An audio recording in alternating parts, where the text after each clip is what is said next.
Hello guys, welcome back to this channel. In today's video, I'm going to show you how you can get 1 GB Filmora Cloud storage for free.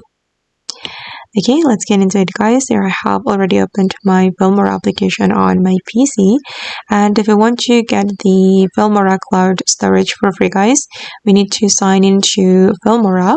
You can sign in with your Google account, and here I have already signed in. And after we have signed in, we will automatically get the Filmora Cloud for free.